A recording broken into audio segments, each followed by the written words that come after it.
সক্ষমতার মাত্র 1 ভাগ বিদ্যুৎ উৎপাদন করতে পারছে গ্যাস নির্ভর কেন্দ্রগুলো। চট্টগ্রামে বাড়ছে লোডশেডিং।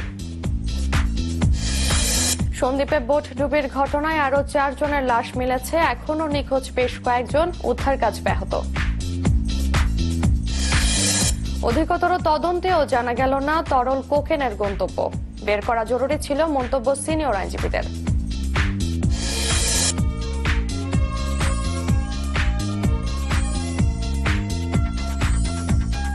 শুভেচ্ছা, আমন্ত্রণ চট্টগ্রাম 24-এ। আপনাদের সাথে আছি আমি রুবিনা হাকেলি।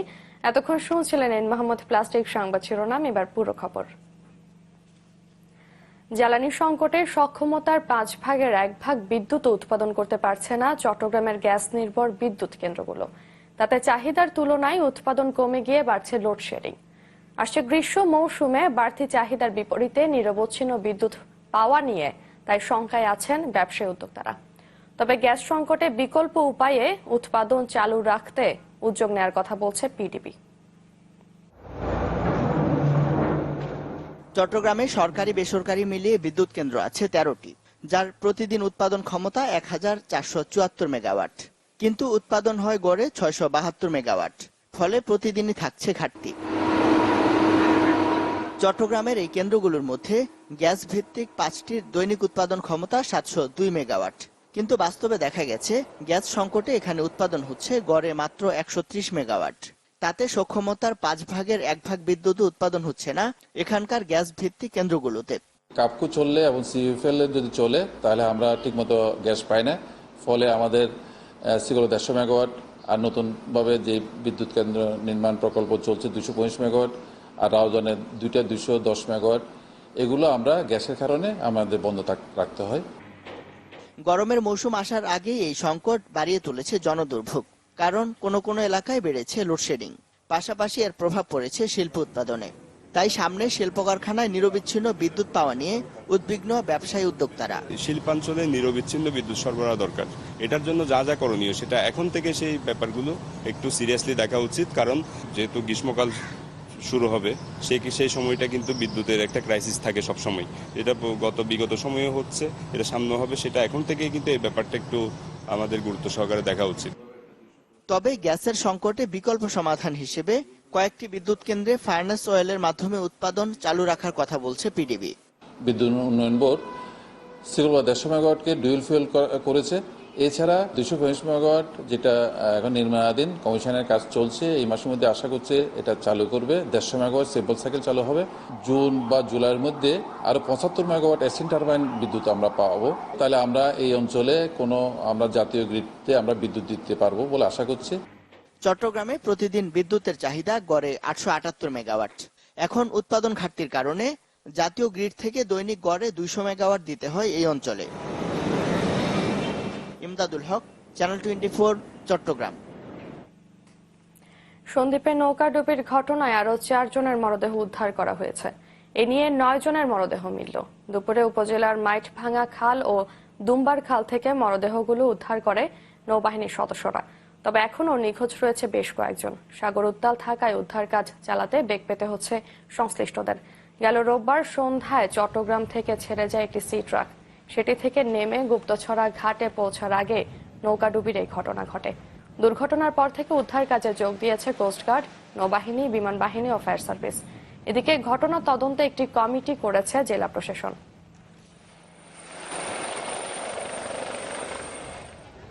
আমরা একটা তদন্ত কমিটি করেছি। এই তদন্ত কমিটি তাদের তদন্ত করে আমাদের কাছে একটা রিপোর্ট দিবে। সেই রিপোর্টের ভিত্তিতে এবং তাদের পরামর্শ বা তাদের সুপারিশ থাকবে, বা সেটার উপরে আমরা ভিত্তি করে আমরা দেখব যে এটার কতখানি ঝুঁকি রয়েছে এবং এই ঝুঁকি মুক্ত করার কি করা যায়। দর্শক, এ বিষয়ে সবশেষ খবর জানাতে সন্দ্বীপ থেকে টেলিফোনে যোগ দিচ্ছেন স্থানীয় সাংবাদিক ইলিয়াস কামাল বাবু। বাবু, আজকের উদ্ধার তৎপরতার সম্পর্কে সবশেষ কি খবর আছে আপনার কাছে? ধন্যবাদ আপনাকে। গত রবিবার নৌ দুর্ঘটনার পর আজকে এই নিয়ে 8টি লাশ উদ্ধার হয়েছে। উদ্ধার করেছে স্থানীয় উপজেলা প্রশাসনের সার্বিক তত্ত্বাবধানে। এই নিয়ে গতকাল এবং আজকে মোট 13টি লাশ উদ্ধার হয়েছে। তো উপজেলা প্রশাসন ধারণা করছে যে আরো কিছু লাশ আজকে সন্ধ্যা নাগাদ উদ্ধার হতে পারে। তবে বৈরী আবহাওয়ার কারণে যে বৃষ্টি এবং বাতাসের কারণে উদ্ধার কাজ মাঝে মাঝে বিঘ্ন হচ্ছে। তো এছাড়া যারা নিহত হয়েছে তাদের পরিবারের প্রতি জেলা প্রশাসনের পক্ষ থেকে 25,000 টাকা করে এককালীন টাকা প্রদান করা হচ্ছে। আর এই স্থানীয় প্রশাসনের সাথে নৌবাহিনী সদস্যরা উদ্ধার তৎপরতায় এখনো নিয়োজিত রয়েছে। তবে বাবু, আপনাকে ধন্যবাদ। দর্শক, সন্দ্বীপের নৌকাডুবির ঘটনায় উদ্ধার কাজ সম্পর্কে টেলিফোনে জানাচ্ছিলেন স্থানীয় সাংবাদিক ইলিয়াস কামাল বাবু। এদিকে উত্তর বঙ্গোপসাগরে সৃষ্ট বায়ুচাপের কারণে থেমে থেমে বৃষ্টিপাত হচ্ছে বন্দরনগরী চট্টগ্রামে। একই সাথে বয়ে যায় ঝড়ো হাওয়া। বিকাল 3টা পর্যন্ত নগরীতে 31 মিলিমিটার বৃষ্টিপাত রেকর্ড করেছে আবহাওয়া অফিস। তারা জানিয়েছে বায়ুচাপের প্রভাবে আরো কয়েকদিন বৈরী আবহাওয়া বিরাজমান থাকতে পারে। এজন্য চট্টগ্রাম সহ 4টি সমুদ্র বন্দরকে 3 নম্বর স্থানীয় সতর্ক সংকেত দেখাতে বলা হয়েছে। এছাড়া পরবর্তী নির্দেশ না দেওয়া পর্যন্ত সব ধরনের মাছ ধরা ট্রলার ও নৌকাকে সতর্কতার সাথে চলাচলের জন্য পরামর্শ দেওয়া হয়েছে।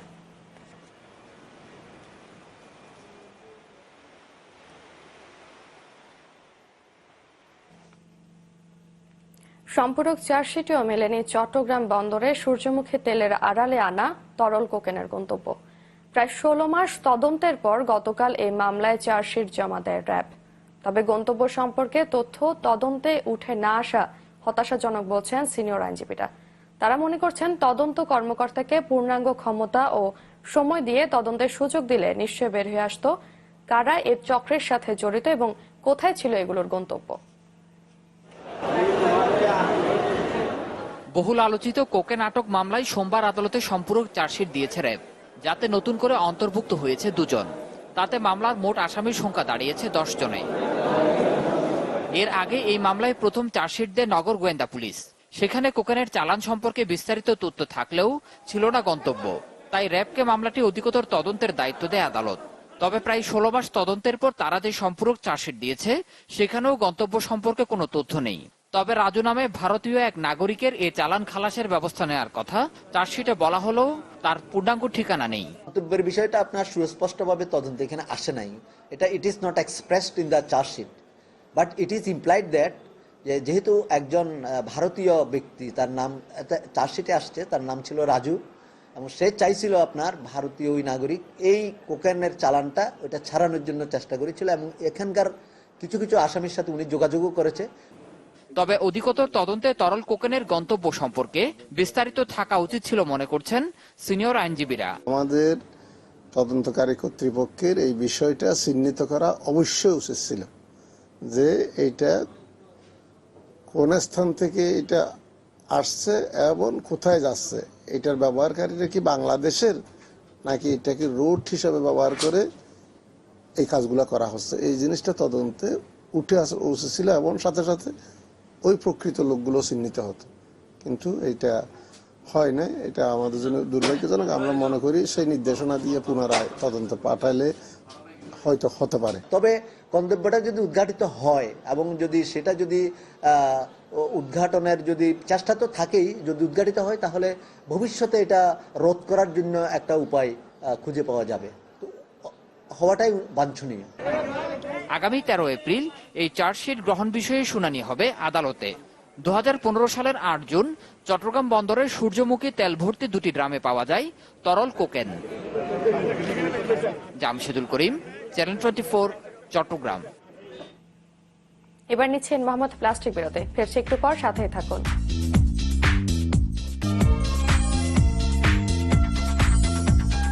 আপনারা দেখছেন চট্টগ্রাম 24। রাঙামাটির কাউখালীর ঘাগড়া ইউনিয়ন আওয়ামী লীগের কার্যালয়ে হামলা চালিয়ে ব্যাপক ভাঙচুর করেছে দুর্বৃত্তরা। গতকাল রাতে এই ঘটনা ঘটে। এ সময় জাতির জনক ও প্রধানমন্ত্রীর ছবি ভাঙচুর এবং আসবাবপত্রের ব্যাপক ক্ষতি হয়।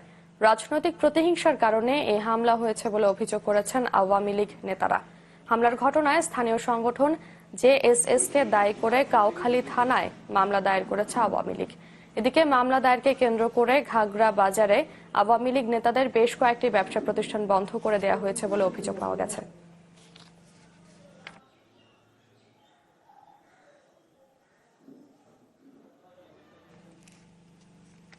চট্টগ্রাম বন্দরকে সচল রাখতে হলে শ্রমিকদের ঐক্যবদ্ধ হয়ে কাজ করার আহ্বান জানিয়েছেন সিটি মেয়র আজম নাসির উদ্দিন। সকালে নগরের নিমতলায় বন্দর ব্যবহারকারী শ্রমিক কর্মচারী লীগের এক সমাবেশে তিনি এই আহ্বান জানান।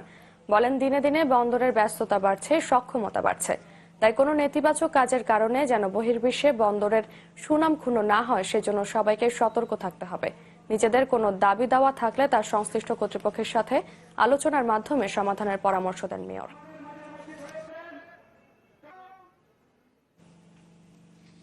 সূচকের ঊর্ধ্বমুখী ধারায় শেষ হল পুঁজিবাজারে সপ্তাহের তৃতীয় কার্যদিবসের কার্যক্রম। ঢাকা স্টক এক্সচেঞ্জে সূচক বেড়েছে 38 পয়েন্ট আর লেনদেন বেড়েছে 45 কোটি টাকা। অন্যদিকে চট্টগ্রাম স্টক এক্সচেঞ্জে সূচক বেড়েছে 102 পয়েন্ট আর লেনদেন গত কার্যদিবসের চেয়ে 20 কোটি টাকা বেড়ে হয়েছে 85 কোটি টাকা। সপ্তাহের তৃতীয় কার্যদিবসে সূচকের ঊর্ধ্বমুখী ধারায় শেষ হয় ঢাকা স্টক এক্সচেঞ্জ ডিএসসির কার্যক্রম। প্রধান সূচক ডিএসইএক্স 38 পয়েন্ট বেড়ে হয়েছে 5777 পয়েন্ট আর লেনদেন আগের কার্যদিবসের তুলনায় 45 কোটি টাকা বেড়ে হয়েছে 983 কোটি টাকা। লেনদেন হওয়া শেয়ার ও মিউচুয়াল ফান্ডের মধ্যে দাম বেড়েছে 161টির, কমেছে 119টির, অপরিবর্তিত ছিল 48টির দাম। এদিন লেনদেনের শীর্ষে ছিল City Bank Limited, Lanka Bangla finance limited, Beximco pharmaceuticals limited, BRAC bank limited, acme laboratories limited. সূচক বেড়েছে চট্টগ্রাম স্টক এক্সচেঞ্জেও। সিএসির প্রধান সূচক সিএএসপিআই 102 পয়েন্ট বেড়ে হয়েছে 17,896 পয়েন্ট আর লেনদেন 20 কোটি টাকা বেড়ে হয়েছে 85 কোটি টাকা। লেনদেন হওয়ার শেয়ার ও মিউচুয়াল ফান্ডের মধ্যে দাম বেড়েছে 119টির, কমেছে 97টির আর অপরিবর্তিত ছিল 36টির দাম। Desk report, channel 24। আবারও নিচ্ছেন মোহাম্মদ প্লাস্টিক বিরতি। ফিরছে একটু পর, সাথেই থাকুন।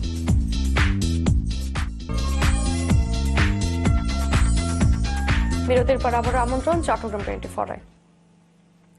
লায়ন্স ক্লাব ইন্টারন্যাশনালের 2 দিন ব্যাপী 20তম বার্ষিক কনভেনশন অনুষ্ঠিত হবে আগামী শুক্র ও শনিবার। আয়োজকরা সংবাদ সম্মেলনে জানান, গত 1 বছরে লায়ন্স জেলা হাসপাতালের মাধ্যমে প্রায় 17,63,000 ভ্রাম্যমাণ ক্যাম্প পরিচালনা করে 11,22,000 আর স্কুল আইসাইট টেস্ট প্রোগ্রামের মাধ্যমে 7,70,000 মানুষকে চক্ষু চিকিৎসা সেবা দেওয়া হয়েছে। এছাড়াও জেনারেল হাসপাতাল আর ব্লাড ব্যাংকের মাধ্যমেও অনেককে সেবা দেওয়া হয়। সংগঠনের জেলা গভর্নর লায়ন শাহ আলম বাবুল সংবাদ সম্মেলনে বক্তব্য রাখেন।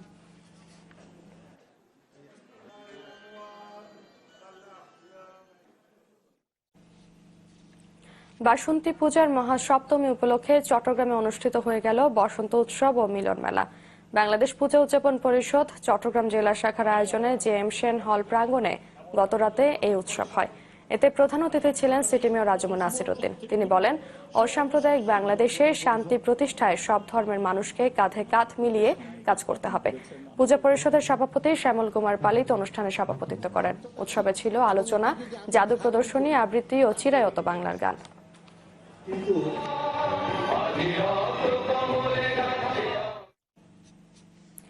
ইমার্জিং এশিয়া কাপের দ্বিতীয় আসরের চ্যাম্পিয়ন শ্রীলঙ্কা।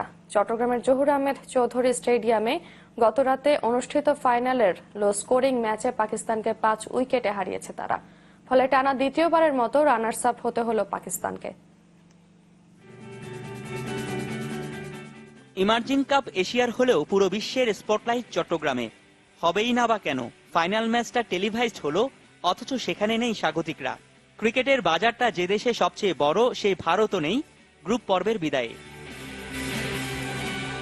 শিরোপা নির্ধারণী ম্যাচে যা একটু উত্তাপ থাকবে তাও অনুপস্থিত। এক পেশে লড়াইয়ে শেষ হলো এশিয়ার উঠতি ক্রিকেটারদের সবচেয়ে বড় প্ল্যাটফর্ম হতে চলা এই টুর্নামেন্টের। টুর্নামেন্টের দ্বিতীয় আসরেই প্রথম ট্রফির দেখা পেল শ্রীলঙ্কা। 134 রানের সাদামাটা লক্ষ্য 26 ওভার হাতে রেখে টপকে যায় লঙ্কানরা। সর্বোচ্চ 45 রান সাদিরা সামারা বিক্রামার। পুরো টুর্নামেন্টের অসাধারণ খেলা উসামা মির, বিলাল আসিফ, সামিন গুলদের নেয়া 5 উইকেট আক্ষেপ বাড়ালো। পুঁজিটা আরো বড় হলে লড়াইটা হতো অন্যরকম। তবে সেটা হতে দেননি ব্যাটসম্যানরা। বৃষ্টি বিলম্বিত ম্যাচে টসে জিতে ব্যাট করার সিদ্ধান্ত নিয়ে নিজেদেরই শাস্তি দিল পাকিস্তান। মাত্র 133 রানে অল আউট হয় তারা। ম্যাচ সেরা শেহান জয়সুরিয়া 3টি, চামিকা করুণারাত্নে ও হাসারাঙ্গা ডিসিলভা নেন 2টি করে উইকেট। পুরো টুর্নামেন্টে অপরাজিত থাকা পাকিস্তান হারল ফাইনালে। অন্যদিকে প্রথম ম্যাচে হারা লঙ্কানদের এই উল্লাস বলে শেষ ভালো যার সব ভালো তার। সর্বোচ্চ 338 রান করে টুর্নামেন্ট সেরা খেলোয়াড় হয়েছেন শ্রীলঙ্কার চারিত আসালঙ্কা। রনি দত্ত, চ্যানেল 24, চট্টগ্রাম। চট্টগ্রাম 24 শেষ করব, তার আগে মোহাম্মদ প্লাস্টিক সংবাদ শিরোনামগুলো আরেকবার। সক্ষমতার মাত্র 1 ভাগ বিদ্যুৎ উৎপাদন করতে পারছে গ্যাস নির্ভর কেন্দ্রগুলো, চট্টগ্রামে বাড়ছে লোডশেডিং। সন্দ্বীপে বোট ডুবির ঘটনায় আরো 4 জনের লাশ মিলেছে, এখনো নিখোঁজ বেশ কয়েকজন, উদ্ধার কাজ ব্যাহত। অধিকতর তদন্তেও জানা গেল না তরল কোকেনের গন্তব্য, বের করা জরুরি ছিল মন্তব্য সিনিয়র আইনজীবীদের।